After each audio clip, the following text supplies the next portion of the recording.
পরিস্থিতিটা পহেলগামের ঘটনার পর সারা দেশে পরিস্থিতি একটা উত্তেজনাকর পরিস্থিতি তৈরি হয়েছে। সন্ত্রাসবাদীদের হাতে নৃশংসভাবে 26 জন সেখানে খুন হন এবং সিকিউরিটি ব্যবস্থা সেখানে কিছু সমস্যা ছিল, এগুলি নানা মহল থেকে এই সমস্ত প্রশ্ন উঠতে শুরু হয়েছে। যাই হোক, এবং যারা সন্ত্রাসবাদী তাদের দূরত্ব আমরা বরাবরই বিরোধিতা করছি, এখন আমরা বিরোধিতা করছি, এবং সন্ত্রাসবাদীদের দূরত্ব বন্ধ করার দায়িত্ব হলো সরকার। এবং যদি এ সম্পর্কে যথোপযুক্ত ব্যবস্থা নিতেন তাহলে এতটুকু প্রাণ হয়তো বা তাদেরকে রক্ষা করা যেত। এমনিতে আমরা জানি যে কাশ্মীর খুব উত্তেজনাপ্রবণ এলাকা, তার মধ্যে কেন্দ্রীয় সরকারের বক্তব্য পরিস্থিতি স্বাভাবিক হয়েছে এবং সেই অনুযায়ী প্রচুর নিরাপত্তা বাহিনী ছিল। যাই হোক, ঘটনা তো ঘটে গেছে এবং এটা আমরা সবাই দুঃখিত এবং এই জাতীয় ঘটনা নিশ্চয়ই যাতে না ঘটে সবাই আমরা এটা কামনা করব বা আশা করব। এখন পরিবর্তিত যে পরিস্থিতি, যে উত্তেজনাকর একটা পরিস্থিতি চলছে সারা দেশব্যাপী, এবং এই পরিস্থিতিকে কেন্দ্র করে আমাদের 20শে মে দেশব্যাপী যে সতর্ক হওয়ার দাবিতে আমরা ধর্মঘটটা আহ্বান করেছি এবং এই ধর্মঘটের প্রচার প্রপাগান্ডা চলছিল। ট্রেড ইউনিয়নগুলো কিষাণ সংগঠনের সমর্থনে দাঁড়িয়েছেন। ভারতবর্ষে যে কিষাণ মুক্তি মোর্চা যেটা তাদের যে সংগঠন, সেই সংগঠনের সবকটারা তারাও প্রচারে সেখানে নেমেছেন।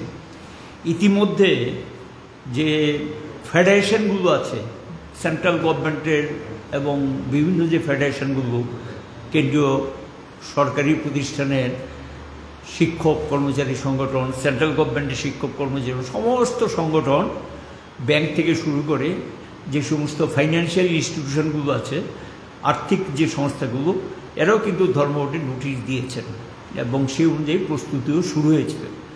কিন্তু প্রচার করার ক্ষেত্রে আমরা দেখলাম যে শেষ দিকে পরিস্থিতিটা একটু উত্তেজনাকর হওয়াতে এবং সেখানে প্রচার প্রপাগান্ডা করার ক্ষেত্রে একটু অসুবিধা তৈরি হয়েছে। এবং স্বাভাবিক কারণেই এই সময়ে দেশবাসী যে একটা অবস্থা সেটা বিবেচনায় রেখে আজকে দিল্লিতে 12টি ট্রেড ইউনিয়ন এবং বিভিন্ন ফেডারেশনগুলো তারা দিল্লিতে 5টার সময় মিলিত হয়েছেন। সেই সভায় সম্মিলিতভাবে সামগ্রিক পরিস্থিতির আলোচনা করে যে দেশের এই পরিস্থিতির মধ্যে দাঁড়িয়ে কেন্দ্রীয় সরকারের কাছে যেটা আহ্বান জানিয়েছেন, লেবার কোড, আসলে ধর্মঘটটা ডাকতে বাধ্য হয়েছে লেবার কোড কার্যকরী করার জন্য রুলস তৈরি করে নোটিফিকেশান দেওয়ার জন্য সেন্ট্রাল গভর্নমেন্ট প্রস্তুতি নিয়েছিলেন। এটা যাতে কোনো অবস্থাতে লাগু না হয়, কার্যকরী না হয়, এই দাবিটা আমরা আমাদের দিক থেকে তুলে ধরেছি এবং এই কারণেই কিন্তু ধর্মঘটটা আহ্বান করা হয়েছে। এবং এই পরিবর্তিত যে রাজনৈতিক পরিস্থিতি, সারা দেশের যে পরিস্থিতি, কেন্দ্রীয় সরকারের কাছে আমরা আবেদন জানাবো এই মুহূর্তে যাতে লেবার কোড কার্যকরী না করা হয়। কারণ দেশের এই পরিস্থিতির সুযোগ নিয়ে এবং বা এটাকে কেন্দ্র করে শ্রমিকদের বিরুদ্ধে কোনো ব্যবস্থা নেই বা কোনো ধরনের তাদের অধিকার কাট করুক, এটা আমরা চাই না। এবং আমরা লক্ষ্য করছি যে খুব অ্যাগ্রেসিভলি এটাকে পুশ করছে এই যে তাদের ধর্মঘট করার অধিকার, সংগঠিত হওয়ার অধিকার, সংগঠন করার অধিকার, প্রতিবাদ জানানোর অধিকার, পিকেটিং করার অধিকার, এই যে অধিকারগুলো যেগুলো আইনি প্রক্রিয়ার মধ্যে, আইনের মধ্যে যে অধিকারগুলো দেওয়া হয়েছে, সেই অধিকারগুলো ধীরে ধীরে একটা একটা করে তারা সেটাকে নস্যাৎ করে দিচ্ছেন। আমরা বলেছি যে এটাকে স্থগিত করুন, আলোচনা বসুন, কথা বলুন, এবং আলোচনায় যদি না বসেন, কথা যদি না বলেন, আমাদের পক্ষে তো এটা মেনে নেওয়া সম্ভব না। আমরা এটার অলরেডি ট্রেড ইউনিয়নগুলোর পক্ষ থেকে জানানো হয়েছে, কিন্তু তারা কোনো আলোচনায় বসতে রাজি না, কথা বলতে রাজি না। তারপরও সামগ্রিক পরিস্থিতিটা বিবেচনা করে আজকে 12টি ট্রেড ইউনিয়ন বলেছে যে কেন্দ্রীয় সরকার দেশের এই পরিস্থিতিটা বিবেচনা করে যাতে লেবার কোড কার্যকরী করা থেকে বিরত থাকে। 1, 2, আরেকটা শুরু হয়ে গেছে কাজের ঘন্টা বাড়ানো, সেটা সরকারি, বেসরকারি, আধা সরকারি প্রতিষ্ঠানে খুশি মতো কাজে ব্যবহার করা হচ্ছে। 8 ঘন্টার বেলায় এখন নেই, অতিরিক্ত কাজের অতিরিক্ত মজুরিতে দিচ্ছেন না এবং তার থেকে মুনাফাটাও গুটিয়ে নিচ্ছেন। দেশের এই পরিস্থিতিতে মুনাফা করা, শুধু মুনাফা ঘুটবেন এই সুযোগ তো তাদেরকে করতে দেওয়া ঠিক না। আমরা কেন্দ্রীয় সরকারকে বলবো যে ঘন্টার যে বিষয়টা, 8 ঘন্টার উপর যদি কাজ করায় তাকে ওভারটাইম দিতে হবে। আইনি যে সুযোগ সুবিধাগুলো আছে, যেগুলি শ্রম আইনে ছিল, সে আইনগুলো যাতে হস্তক্ষেপ না করা হয় এবং আইনগুলো যাতে চালু থাকে, এটা যাতে বন্ধ করে না দেওয়া হয়, স্থগিত করে না দেওয়া হয়, এটা বলা হয়েছে। এবং সেখানে সঙ্গে যেটা আমরা বলবো যে প্রাইভেটাইজেশন, সরকারি সম্পত্তি মনিটাইজেশন পাইপলাইনের মাধ্যমে দেখা যাচ্ছে সরকারি সম্পত্তিগুলো ধীরে ধীরে বেসরকারি হাতে তুলে দেওয়ার একটা প্রক্রিয়া চলছে। তাদের অর্থের দরকার, কর্পোরেট ট্যাক্স ভরাক এবং ধনীকদের উপরে ট্যাক্স বসাক, সেখান থেকে টাকা আদায় করতে পারে, কিন্তু জনগণের পয়সায় তৈরি করা সম্পত্তিগুলি একের পর এক বিক্রি করে দেবে, এটা তো চলতে দেওয়া যায় না, এটা সমর্থন আমরা করি না। এটা জাতীয় সম্পদ, দেশবাসী সম্পদ, এবং যাদের দেশপ্রেম আছে, দেশাত্মবোধ আছে, জনগণের এই সম্পদকে এইভাবে বিক্রি করতে দেওয়া যায় না। এই প্রতিবাদ আমরা করেছি। আমরা বলবো যে আমরা প্রতিবাদে নেমেছি, লড়াইতে নেমেছি। সরকার যাতে আমরা স্ট্রাইকটাকে পিছিয়ে দিচ্ছে এবং সেখানে গিয়ে সরকার যাতে এই সুযোগটা গ্রহণ করে এই মনিটাইজেশন পাইপলাইনের মাধ্যমে যাতে সেখানে এটা না করে এবং তাদের যে প্রক্রিয়া এটা যাতে বন্ধ রাখে এবং আলোচনা যাতে বসে, সেটা আমরা বলবো।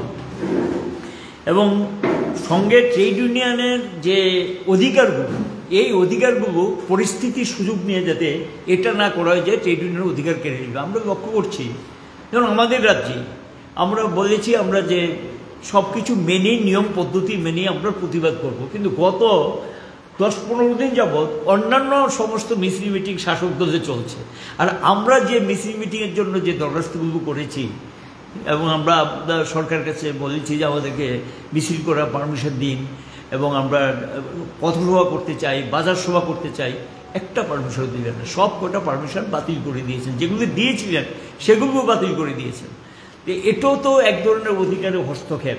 নিশ্চয়ই দেশের এই সামগ্রিক পরিস্থিতিকে বিবেচনায় রেখেই আমরা মিছিল মিটিংগুলো করতাম, এমনটা তো নিশ্চয়ই করবো না যেটা দেশের পক্ষে ক্ষতিকারক বা সেই ধরনের ভাবনা চিন্তা আমরা কখনো করি না। এবং দেশাত্মবোধ, দেশপ্রেম আছে বলেই আমরা পরিস্থিতিটাকে বিচার বিশ্লেষণ করে তারা দিল্লিতে একটু আগে বসে আলোচনা করে ট্রেড ইউনিয়ন এবং বিভিন্ন ফেডারেশন সকলে আলোচনা মিলিত হয়ে এটা পিছিয়ে দিয়েছেন 9 জুলাই পর্যন্ত। আগামী 9 জুলাই দেশব্যাপী ধর্মঘট করা হবে।